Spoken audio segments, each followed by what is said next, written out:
Hey guys, it's Jeff from Press Your Luck, and I just came back from a beautiful weekend in Maine with some lovely family. And man, I love Maine. It's gorgeous up there, and so is the drive through New England from New York. It's absolutely fantastic. Algonquin, Maine is where I was, and of course while I was there, I indulged in some fabulous New England fare, which means lots of seafood. And as I was sitting eating a delicious, wonderful bowl of New England Clam Chowder, I said to myself, how have you not made this in the Instant Pot yet? I make a fantastic New England Clam Chowder as it is, so I said I'm gonna throw that into the Instant Pot while it's summer and not have to worry about getting heated up in the kitchen because it's gonna cook right in the pot. It's gonna be so easy and it's gonna be so superb. It's gonna be some of the best New England Clam Chowder you've ever had. So guys, get those clam diggers on and go right to the Instant Pot because we're making New England Clam Chowder. So we're going to start with a pound of Idaho potatoes, which is about 2 of them, 2 normal sized ones. Peeled and cut into nice sized chunks like this. I'm going to take 1 medium yellow onion, chopped finely and placed in a bowl separate from the potato. Now from a bunch of celery, I'm going to rip off 2 stalks and I'm going to cut them into small pieces, and I'm also going to rip off some of these leafy tops and reserve some of those.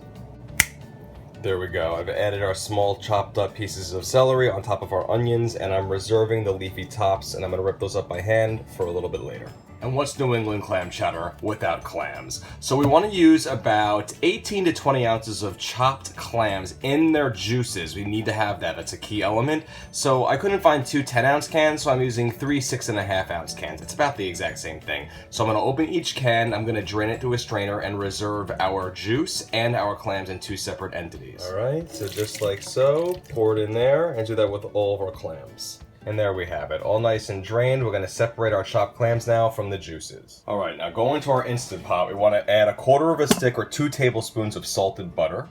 Hit saute and adjust so it's on the more setting. And once our butter is good and melted, we're going to add our onions and our celery.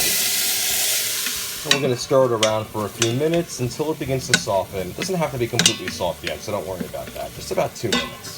And after a few moments of stirring and letting the onions and celery cook, we're going to add 3 tablespoons of all-purpose flour. And then mix all that up with the butter and celery and onions. And there we go. And now that we're nice and combined, we're going to add our clam juice.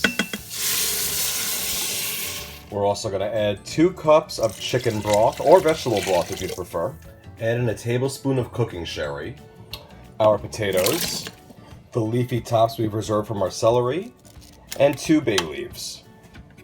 And let's give everything a nice final mix together, making sure we just give the bottom of our pan a light deglazing scrape with our spatula in case any flour has cooked onto the bottom of it. And now we're going to secure our lid, make sure we're in sealing position, come down, hit keep warm cancel, hit manual, and we're going to go only up for 5 minutes. That's all. And now it's time to do a quick release. I swear, sometimes the quick release is the best part of the process. Oh. Alright, let's get our lid off. And there's our wonderful soup. Next step. Let's fish out those bay leaves and discard them. And you're going to see, thanks to the flour being in there, our broth is already nice and thick.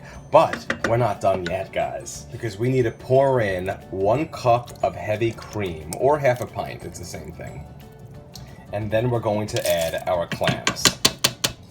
And then stir everything together so everything's nice and incorporated. And now we are looking like a beautiful New England Clam Chowder. So come into the pot, we're going to hit keep warm cancel, and we're going to hit saute again, and we're going to leave it on the more setting. And we're going to add 1/2 teaspoon of ground black pepper and 1/2 teaspoon of salt. And mix those all in there nice and good as well. And this is a totally optional step, but if you want to give it an extra kick, you can give it a little pinch of Old Bay, or like 1/8 of a teaspoon of Zatarain's. You don't want to use any more than that. This stuff goes a super long way, and it'll give it a little bit of a spicy seafood kick. Again, totally optional, but the choice is yours if you want to add it in. So once this begins to simmer and bubble slightly, we're going to be all finished, and we're going to turn our heat off. And now that we're bubbling, we're all set. We're going to turn the heat off on the Instant Pot. And as you can see, it's thickened up real nicely from the cream and the flour mixing together. It's the perfect New England Clam Chowder consistency. Let's serve this baby up. Now there are 2 ways you can serve a New England Clam Chowder. The first way in a regular bowl with some oyster crackers, also those crackers that kind of look like hexagons or have like little scalloped edges. Or, why not go all out? In a bread bowl.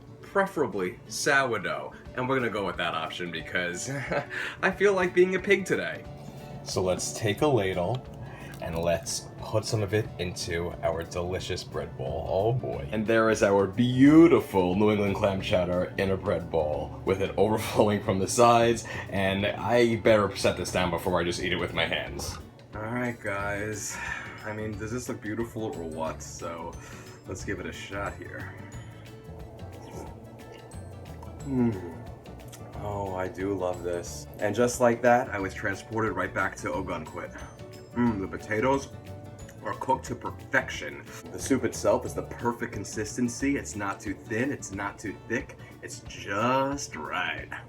Oh boy, do I love New England clam chowder. And as you get down in the soup, you can start ripping the sides of the bread bowl off, and then, you know, dipping it in the soup, some more soup, and it's heaven. I love the clams in there too. It's so good, and there's none of that sandiness in there, which I hate when you have New England clam chowder and you bite in and you have a sandy clam. That's the good thing I like about the canned clams. They don't have those. You'll never ever go back to canned New England clam chowder ever again. I guarantee you this. And the best part about New England clam chowder is it's a wonderful soup to have in the summer, either when you're sitting on a cool summer's night on the breezy bay, or in the winter if you're sitting on the couch curled up by a fire or after a long day of skiing. I mean, this stuff is just great any time of the year. It's so delicious. Alright, I gotta put this bowl down before I eat the entire thing, which I very easily could do.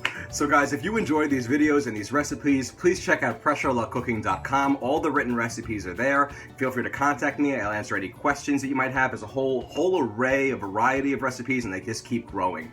If you like live content, go to my Facebook page. That's facebook.com/pressureluckcooking. You'll have live videos from me once a week, funny memes, lots of updates on there. Thank you so much, guys. And I'm telling you, who needs teleportation devices when something as simple as a spoonful of soup, say that 10 times fast by the way, can transport you back to one of the most wonderful places on earth, Ogunquit, Maine.